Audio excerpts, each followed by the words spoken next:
This season of anime has a bit of a theme going to it, because we have shows about demi-humans, about dragons who can turn into humans, about angels and demons. Mythical beings are very popular this season for some reason. I'm kind of curious as to the exact reasoning for why that is, and also why all these shows happen to be airing at the same time. But let's start with the show on the chopping block today.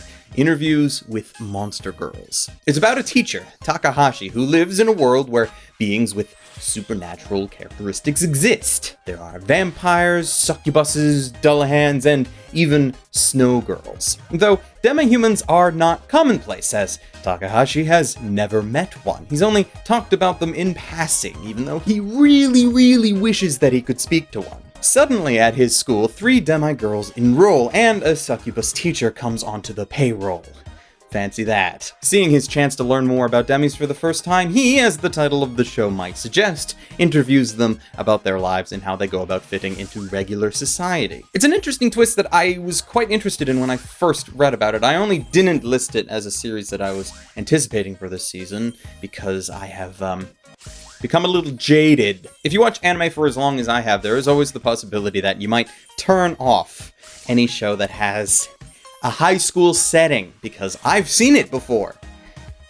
I've seen it a lot. But it is possible to get me re-interested in this kind of show. Hibiki Euphonium did that, but to do it, you have to have something that I can relate to. Something that has some similarities to my own experiences from school. In this case, Monster Girls goes down the route of having characters who don't fit in. Characters who can get bullied by idiots who need their head examined.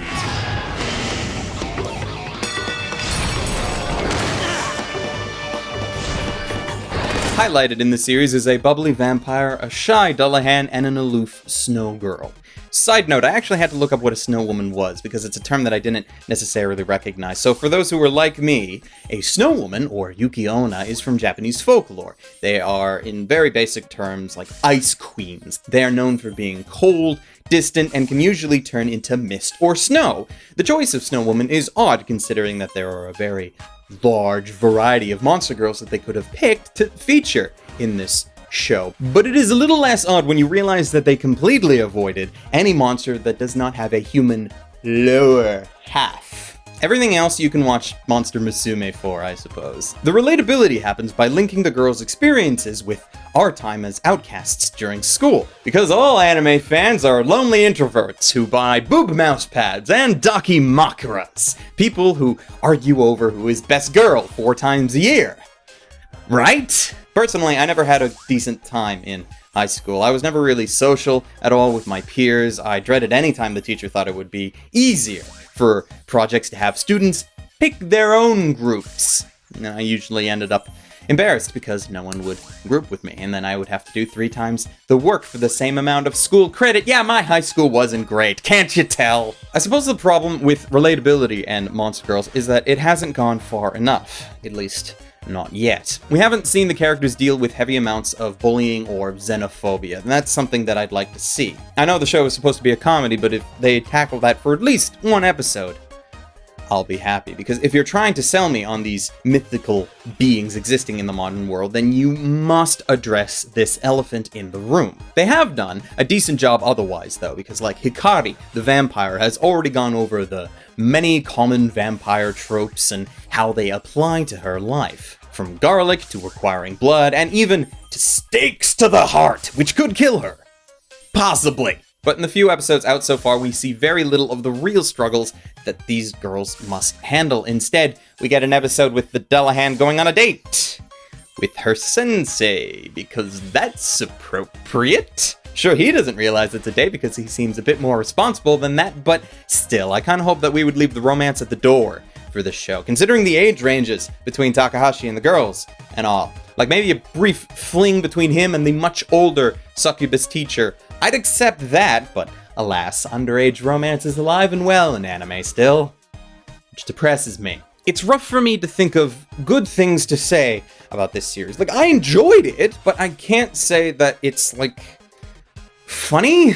It's got interesting characters, and I'm intrigued by the new takes on these various myths, but a lot of the show I enjoy because It's safe. It's a show that has the same feeling as other high school anime, but not necessarily in a way that is boring or repetitive. That said, it's still similar, you know? As far as recommending it, I don't think I would say that you'd need to go out of your way for it. But if you feel like you're experiencing a drought in anime this season and want something to tide you over until the next season, Monster Girls is worth a watch in that regard. So if you enjoy it, continue. If you like, drop it if you don't. If you are interested, though, you can go and watch it over on Crunchyroll if you happen to have access to that particular website. Link in the description for Crunchyroll free trial, as usual, if you require it. So what did you guys think of Interviews with Monster Girls? Let me know down in the description. And for those of you who are further along in the show or have read the manga, no spoilers, please. Thank you for joining me on this first reaction. If you like this sort of thing, hit the like button to let me know. And if you have a suggestion for what I should be watching next, or what you want me to talk about next, let me know that as well down in the comments, though chances are I'm going to be talking about it anyway. Until next time, ladies, gentlemen, and others, stay frosty.